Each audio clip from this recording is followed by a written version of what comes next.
What is going on YouTube? Gyvi World here. Hope everyone's having a great day today. As you guys can probably tell by the thumbnail and title, this is kind of a bit of a different video. It's let's just call it story time with Gyvi. I know a lot of you have been asking for this. I never really thought that this was something you guys wanted to see, but I have told the story a couple times and some people have seemed interested. So yeah, this is basically pretty much the story of how I got to meet Jose Reyes and a couple of other guys a couple years ago. Now, this was during the inaugural WBC back in, I believe, 2006. I do believe the first WBC was in 2006, and then the next one was 3 years later in 2009. And then since then, it's been every 4 years. Now, one of the venues in the 2006 WBC was here in Orlando. It was at the Disney World Sports Facility. I'm not exactly sure what it's called, but I do remember my dad one day saying, hey, do you want to go watch Dominican Republic play? And of course, I said, heck yeah, I want to go watch Dominican Republic play. At the time, I do believe I was about 13 years old, and my brother was probably 7 years younger than me, 6, 7 years younger. And my dad took me, my brother, my dad, and my friend Elias and his dad. I do believe we played against Venezuela. I do remember that. And I do think we came away with the W. So after the game, I did end up buying this exact same shirt that I'm wearing, or I think I bought it before the game. But I ended up going home.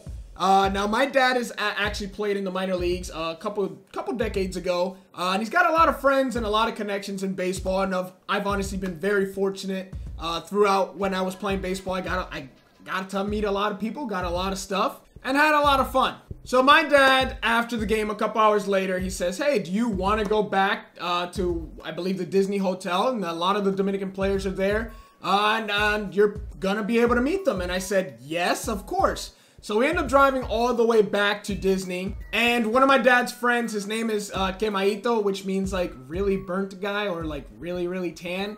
I don't know, whatever you want to call it, but he was pretty much the plug. He was the hookup, and he got us there. He said, you're going to be able to meet a couple of guys. So when I got to the hotel, there wasn't really anything going on at the time. But I was looking around, and I did see this guy sitting on the couch, and I was like, I think that's DL Hughley. And it was DL Hughley. He was sitting on a couch reading a newspaper, and he was talking to his bodyguard. And I went up to him and I said, hey, DL Hughley, I'm a big fan. And at the time, I was a very huge fan of the original Kings of Comedy. Of course, DL Hughley, Bernie Mac, Cedric the Entertainer, and Steve Harvey.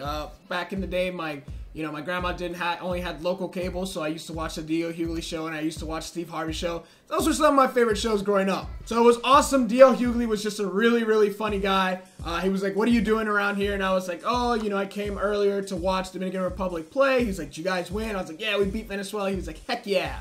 He didn't use those nice of words, but still, it was awesome. So we're chilling in the lobby, and across the lobby, I see a guy, a rather big fella. And it's about 2006, and he has shades on indoor, and I believe he might have been on the phone, and it was Big Papi. And I go, hey, I'm gonna go get my shirt signed by Big Papi. I'm literally wearing, I don't know if you guys can see, but I am wearing a David Ortiz shirt.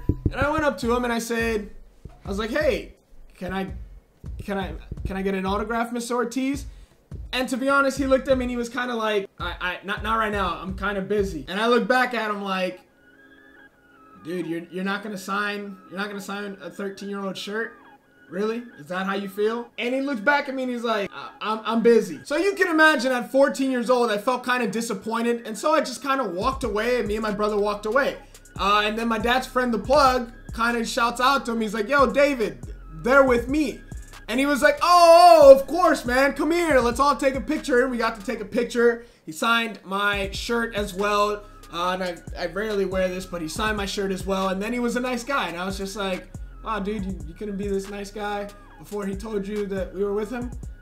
Wow, man, that kind of hurts. But anyway, that was pretty much it when it came to David Ortiz. Then we were finally going to be able to meet Jose Reyes, which is one of my favorite players ever. Honestly, the biggest disappointment was that my two favorite players that I really, really wanted to see, one, Pedro Martinez, he was not there, and Manny Ramirez did not play, so that was kind of disappointing. But anyways, we went upstairs to Jose Reyes' room, and we all knocked on the door, and we went in, and it was really, really weird, because he was laying in bed. He was just kind of laying in bed watching TV with his buddy, and they were watching like Spanish soap operas. And I thought that was weird. At 13 years old, I thought that was kind of weird. I was like, here's this grown man, this multi-million-dollar worth baseball player, watching soap operas after a game. That's kind of weird. But anyways, it was no big deal. After that, we came with some dinner. We had some dinner at the table. We all got to eat. And I got to ask Jose Reyes a ton of questions, and I got to hang out with him for a couple hours. It was really, really nice. He was giving me a lot of advice on how to, how he got so fast, what some of his regimens, some of his routines, and just basically stuff that he did to put him in the position where he was at the time. So it was just absolutely amazing at 13 years old. I wouldn't say that I was starstruck, but I was really, really glad to be there. I think just because I was a little bit spoiled, I got to meet a lot of players at a very young age.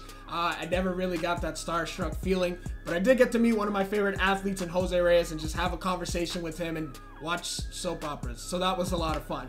A little while later, a couple hours later, he had to get dressed and he went out clubbing with his buddy, and he got super hammered.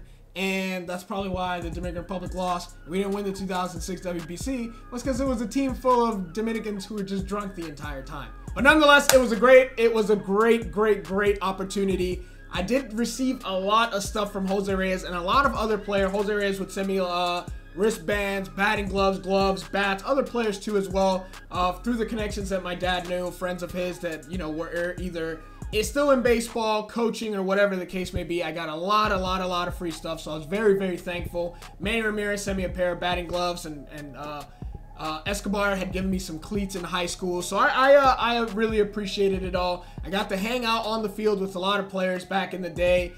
During like spring training and stuff, I would be on the field while they were taking BP before a game, and even during the game, sometimes sit in the dugout. And whenever a foul ball was hit, I'd pick it up and have someone sign it. For example, this ball right here, not sure if you can see it. It's probably a little blurry, but this ball right here, they were taking BP before a spring training game, and I just picked it up and I said, hey, Carlos Beltran, can you sign this ball for me? And he didn't sign it on the sweet spot. But, oh well. But anyways, that's going to do it for the story time. I know it was short. Hope you guys did enjoy it. Just a little story of how I met Jose Reyes. I know a lot of people have been asking me, how did I get that to happen? Because I do have a picture on my Instagram. And yeah, so if you guys enjoyed this video, smash the thumbs up. If we break 155,000 likes, I will give this Carlos Beltran ball away. Yeah, 150,000 likes for this Beltran ball. Subscribe if you're new, and peace. Yo, Percocet, Miley Percocet.